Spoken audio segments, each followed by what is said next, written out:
Olá, sou Juan Brandt, psicanalista. Estamos no dia 31 de janeiro de 2026. Hoje eu quero falar sobre transferência. Esse é um conceito muito discutido no âmbito da psicanálise, porém o público leigo talvez não o conheça, talvez não o compreenda. E é muito difícil compreender o que significa transferência somente por leituras, por teoria. Porque é algo que surgiu para Freud não foi por estudos teóricos, foi dentro da sua própria prática clínica. Existe um texto de Freud intitulado A Dinâmica da Transferência, em que ele procura apresentar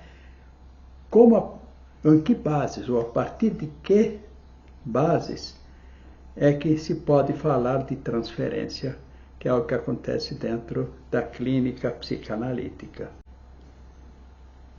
Nesse texto, Freud nos fala de algo que está na base, na estrutura, poderíamos talvez assim dizer, de todo sujeito, algo que é constituído desde a infância, que vai depois impactar naquilo que vai ser chamado transferência.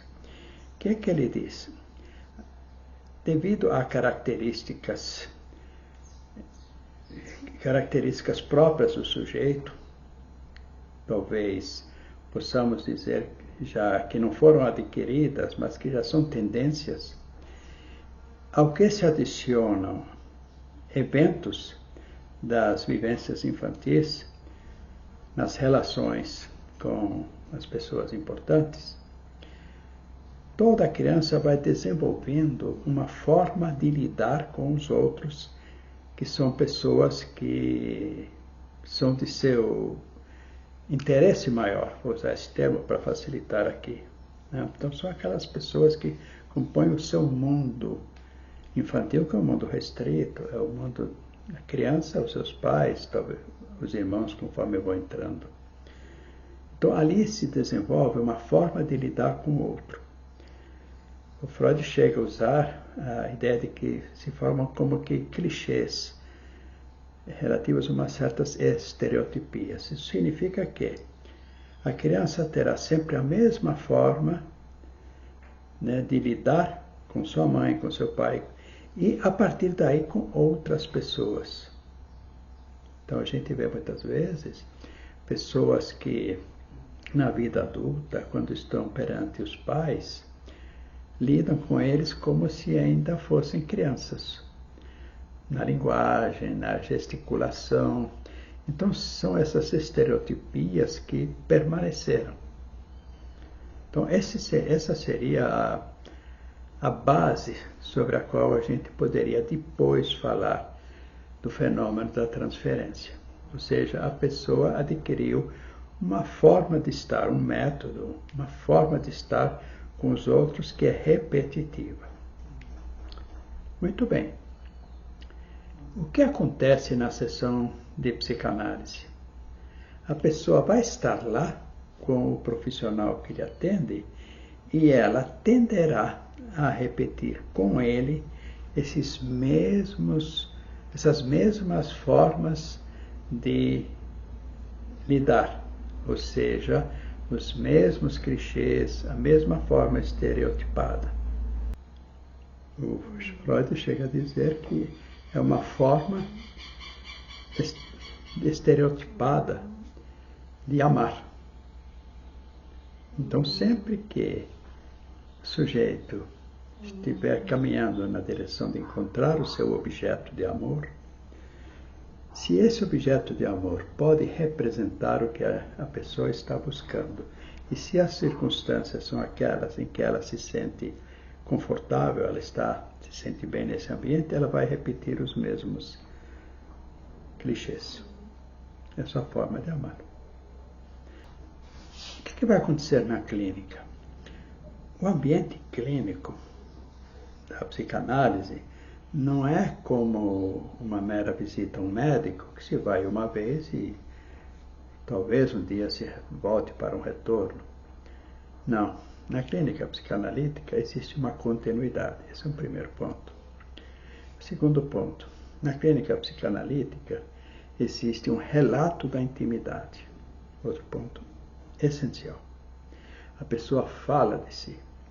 Ora, em todos os encontros amorosos, de algum modo entra a exposição da própria intimidade e essa proximidade que é só dos dois, o que acontece na clínica psicanalítica. Então, na clínica psicanalítica existe uma tendência da pessoa manifestar as mesmas formas de lidar que ela aplica na vida lá fora. E daí ela faz isso a partir dessa representatividade do psicanalista. Ele representa esse espaço em que se subentende que existe uma forma de amor. E, portanto, um espaço para a intimidade. Espero que vocês compreendam aqui que quando eu estou falando de intimidade, não estou falando de uma forma que possa induzir ideias que ultrapassem aspectos da ética. Não é isso. Mas uma forma de intimidade está ali presente. E dentro disso estabelece um clima de confiança. Muito bem. É a partir dessa condição de se acontecer isso, nós começamos a reconhecer o que se chama transferência. O que seria então a transferência? Algo que pertence ao cotidiano da pessoa, aos seus vínculos, às suas relações, à sua forma de existir na vida, é deslocado para a pessoa do psicanalista nasquelas condições do atendimento. Então, isto implica uma transferência, um deslocamento de algo que não pertence a esse espaço, que chega através dessa pessoa, que projeta no psicanalista a sua forma de lidar com os outros. Então, é transferência nesse sentido. Ok, então agora nós sabemos que transferência é algo que acontece dentro da clínica. E embora algo que se vê na clínica, que recebe o nome de transferência, exista fora da clínica, nós não chamamos de transferência, porque a transferência, ou seja, o deslocamento de algo externo para a clínica, só pode acontecer quando se está na clínica. Senão aquilo continua num ambiente externo à clínica. No ambiente externo à clínica, não existe o que nós chamamos manejo da transferência. Ou seja, aquela forma de lidar com os outros é natural, naturalizada, a pessoa lida com isso no seu cotidiano e tem as consequências normais da sua forma de lidar com os outros. Na clínica, não. Porque aí o psicanalista faz o trabalho que nós chamamos manejar a transferência, que significa socorrer-se dessa transferência que aparece na frente dele para ajudá-lo nos atos psicanalíticos, que são constituídos essencialmente pelas interpretações e outros atos que acompanham a busca da interpretação. Agora, como sabemos também, as pessoas que amam também odeiam. Amor e ódio costumam andar juntos.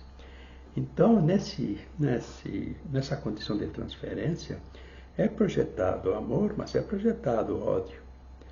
Não é incomum que um paciente tenha raiva do analista.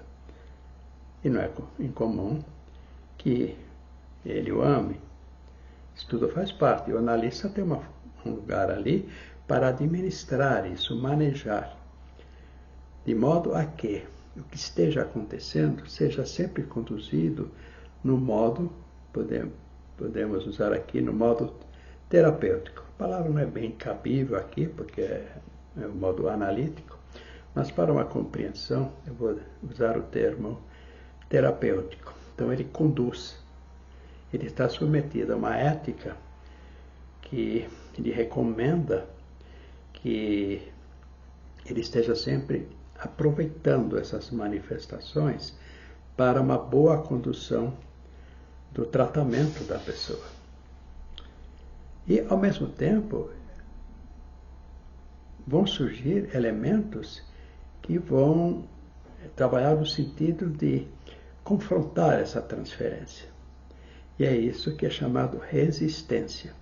Ou seja, a pessoa, ao mesmo tempo que busca, porque deseja estar ali, se sente confortável, se sente atendida, ela às vezes, e comumente, ela se opõe ao próprio processo, usando subterfúgios mais comuns que também são correspondentes ao que ela conhece, seus mecanismos típicos da vida cotidiana. Ou seja, faltar um compromisso, não pagar na data marcada suas obrigações, vocês são também, usar palavras impróprias, tentar ferir o psicanalista, tudo isso vai estar também no âmbito da resistência. Então aí nós manejamos transferência e olhamos o espaço da resistência para fazer alguma coisa com isso também, porque isto indica um obstáculo ao processo, mas que surge naturalmente e nós contamos com ele e até é requerido, porque ele nos indica pontos nodais que estão perturbando a vida da pessoa. Agora, é um desafio muito grande para as pessoas perceberem a transferência dentro da clínica, se elas não fizeram sua análise antes. Então, um psicoterapeuta normalmente não fez um processo analítico, ele só fez processos terapêuticos. Então, ele não terá condições de perceber a transferência do seu paciente e nem perceber como ele reage ante esses processos transferenciais. Ou seja, lidar com transferência implica que o próprio profissional tenha passado por isso como paciente. E eu agora vou só dar alguns exemplos para que você possa perceber como acontece a transferência. Por exemplo, quando o paciente ou a paciente se dirige a mim pelo nome do pai. No caso de uma mulher casada, se dirige a mim usando o nome do marido. Isto também é uma transferência. Isso denota que houve transferência, porque houve uma substituição de algo que é lá do lado de fora, aqui para dentro. Ou, como já aconteceu, de paciente me chamar de chefe. Então ele traz o chefe que está lá fora, aqui para dentro. É uma transferência. Ou pacientes que não conseguem seguir, dar andamento a um processo analítico comigo, porque tem vergonha. Mas por que vergonha? Pelo lugar que eu ocupo, como psicanalista.